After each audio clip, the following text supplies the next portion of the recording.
Good evening, everybody. Welcome back to Jimmy Case TV, episode 33, and it's Chelsea 1, Leicester 0. Another 3 points in the bag, and that's our third win on the bounce. So there's some positives to take with this result. I'm happy, and let's make that clear. I'm happy that we got the 3 points. But, like I've said in the title, I won't be getting carried away. That performance, it wasn't very convincing, especially playing a team like Leicester, where they've been the whipping boys of the league.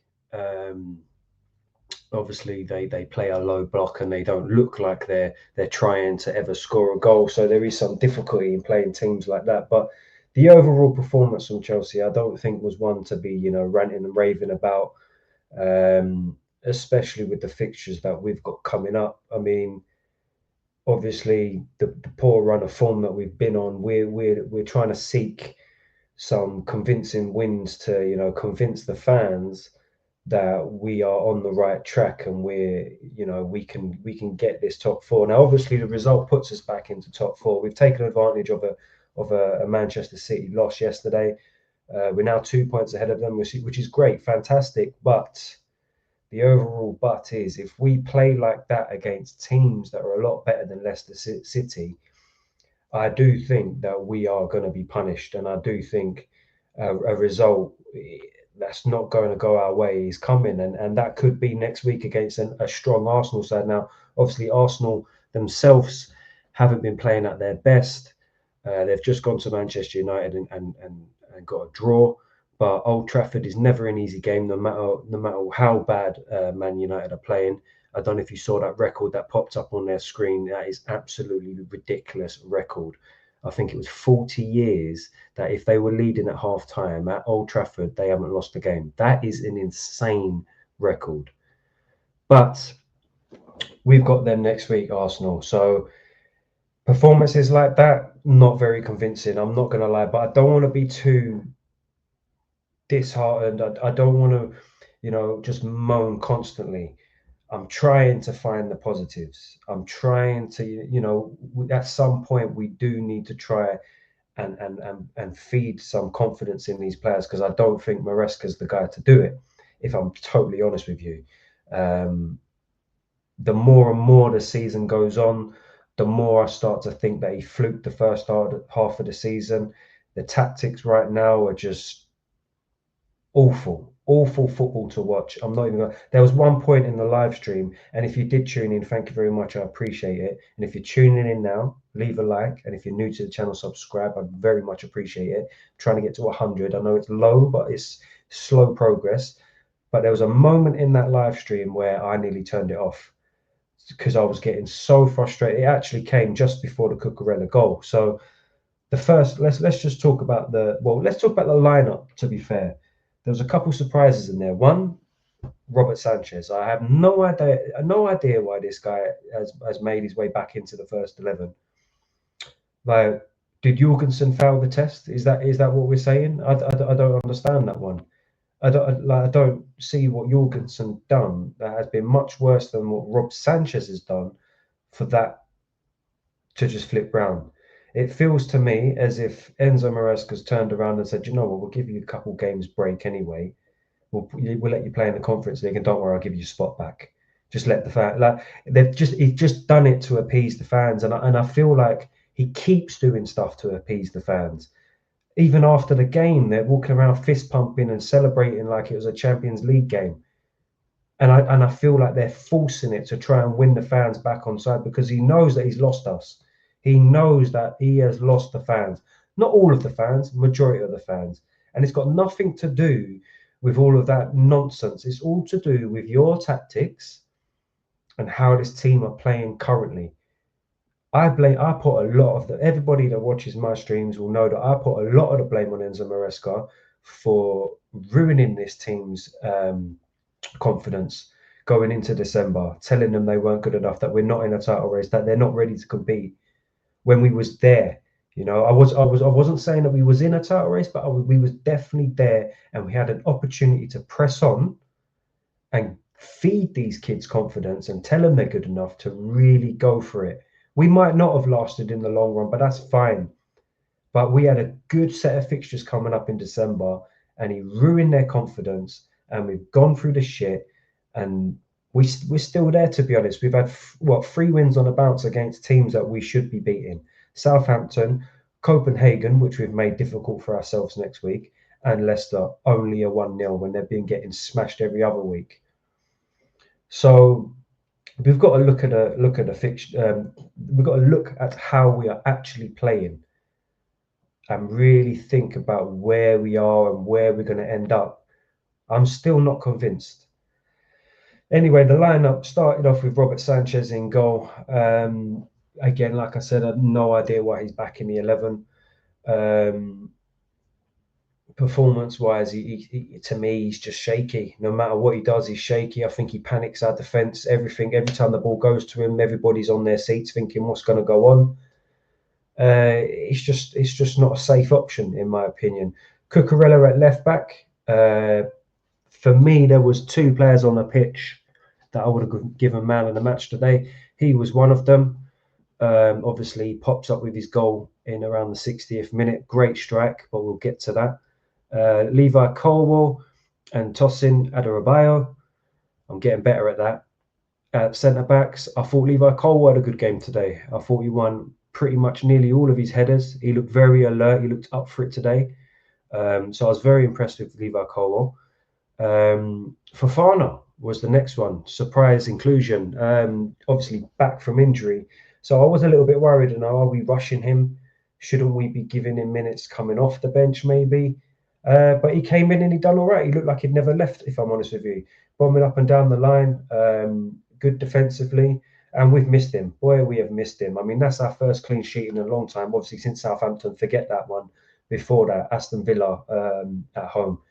So we've struggled to keep clean sheets for a long time. And he's come straight back into the team and we've kept it clean now. He did get subbed off towards 70 minutes. And I thought that was good player management, for Maresca, because there was no way we should be playing him 90 minutes. No Reece James in the squad today. Obviously, he's out with illness. But for me, whenever I hear something like that about Reece James, I always just think they're like, they're lying to me, Yeah, I can't help it. But yeah, so then we had Enzo Caicedo in the centre midfield, along with Enzo Fernandez. Did I say Enzo Caicedo? I meant Moises Caicedo. And Enzo Fernandez in centre midfield. And then we had, who was on the left? It was Nkunku on the left, Palmer down the middle, Jadon Sancho on the right, and Neto up top. Now, I thought Jadon Sancho started really sharp, really good little link up. Did very well getting the ball into dangerous areas.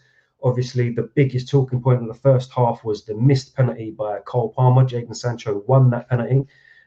We did have a shout for maybe a penalty before that on Cole Palmer. I wasn't too sure. It was a little bit soft. But yeah, the big talking point, Palmer misses his first penalty, his 13th penalty in the Premier League since he's been playing in the first team. Keeper made a save. It wasn't his best penalty. It wasn't in the corner, if you would like. But he hit it well enough, and it was a good save. But right now, just nothing seems to be going Palmer's way, and this is just another thing to add to his list of woes at the moment. He's missed a penalty, and he's probably going home thinking about that penalty. He's going to be in his own head for a while. But you know what? It won't be long before he gets his break. He had a couple shots today, and just when he gets his break, it'll be back to normal. I have a lot of faith in that. But there is concerns, and a lot of Chelsea fans have been saying it. Is Enzo Maresca the regression in this team? Regression, whatever. You know what I'm saying. Are these players regressing underneath Enzo Maresca? Underneath Paul's. I mean, there's a fair shout to say that, but then you can weigh up the other options and say, well, hold on a minute, Cucurella's playing really well. I think Enzo Fernandez has been brilliant this season. I've been very critical of him. He's another player that I'm very happy with this season. I'm not going to lie. He just plays his heart out constantly, and he was everywhere today. I didn't get to the second person that I thought was going to be man of the match. To me, Moises Caicedo, I thought he had a brilliant game today. I thought he was absolutely everywhere. He's one yellow card away from a ban. He didn't get it. He all over the pitch. He probably picked it up against Arsenal, no doubt. But Lavia was on the bench as well today. So, I thought, so if he does get the ban against Arsenal, the game after that, hopefully Lavia will be fit to play. So I digressed a little bit there. But you know what? The first half, obviously, like I said, the main talking point was the penalty. Other than that, there wasn't really much. I'll be honest with you. I thought we started well. I thought we looked like we were going to score. And then we kind of fall into our normal bullshit tactics where we're just getting to the edge of their box and doing nothing with it. It's really boring to watch. Honestly, really boring to watch. And I've gone away and watched the Man United Arsenal game now. If I came and done this straight after the game, I'd have probably been a lot more negative than I am now. And I think I'm being a bit negative. I'm not going to lie, because it feels negative. It's really boring to watch. It's shit football. There's no other description for it. It is shit football. It's like we're trying to do what Man City do, but we haven't got the players to do it, or we just haven't got the facilities to do what Man City do. Man City can pen you on the edge of your box. Sorry, you can have 11 players behind that box, and they will still find the space. The dinky, like they thrive on little pockets. We ain't got players to play like that. In my opinion, they don't want the ball in them pockets. They want space, and if that's how Maresca wants to play, then fine. But these players, that's not their strength. So you've got to change that. We look so much better when there's space, open space, bigger holes in the pocket, playing it through like little. I don't understand how he can't see it, and I can. I've always said that rather than playing on the halfway line and keep passing it back, just drop 10, 15 yards and let them play out, open up the space. It doesn't seem to happen. So we go in at half time, it's 0-0. I'm checking the halftime, the tweets and stuff, just seeing what everybody else is feeling, see whether I'm the same. Sometimes I can be an emotional fan, so sometimes I just need to just see if I'm on the same page as everybody else. And I was. We come out in the second half and we start slow again. And I was just thinking, what is this? Do we want to win this game? Do we want to score?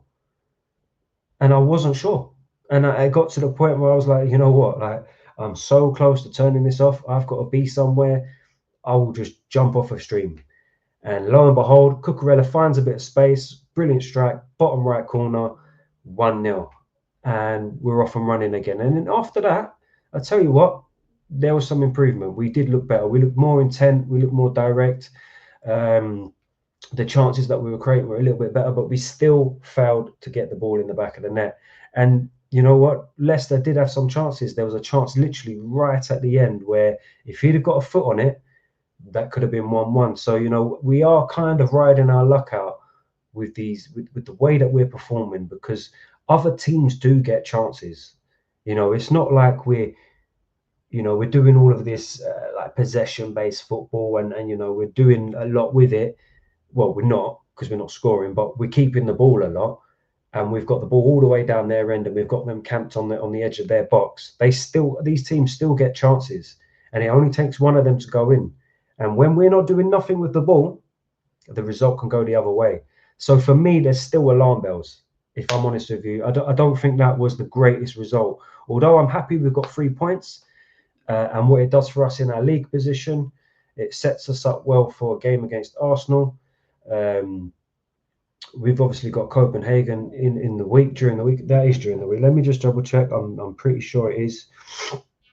I'm just going to double check before I make any confirmed statements. Yeah, that is on during the week. So Copenhagen at home is our next game. Obviously, we have to win that game, otherwise we're knocked out.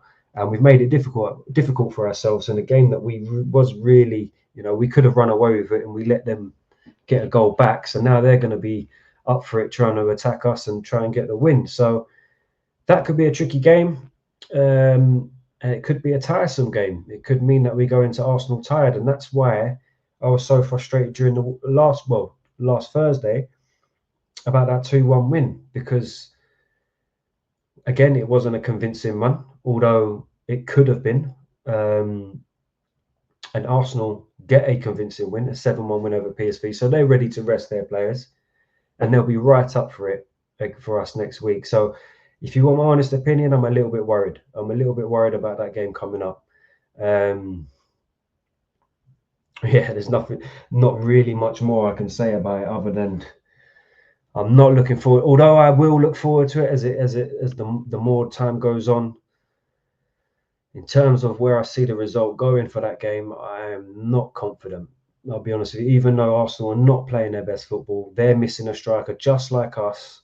I feel like we play football to just stat pad. We've got to have the most possession. We've got to have the most passes. And it's like they're telling them that if you have all of these impressive stats, you'll win the game. The idea, the objective of football is just to get that ball in the back of the net. I don't care if you have 20% possession, just score. Do you know what I'm saying? I'm a little bit worried that if we go against Arsenal, they will take them chances. They'll put us under pressure. To be fair, it might be a different game because we might not be able to play that approach against Arsenal. We might not be able to pen them back so far. It might be the opposite, and we might be playing counter, and it might go in our favour, exactly what I've been saying. But yeah, we'll have to see how it goes. But listen, if you're tuning into the video, I very much appreciate it. If you're new to the channel, please subscribe and get your notifications on. I'm trying to get to 100. It's small numbers, but we go there. Slow progress is better than no progress. Stay tuned for some gaming content that I've got on there. If you're watching the video, please leave a like, and I will see you on Thursday against Copenhagen. Thank you.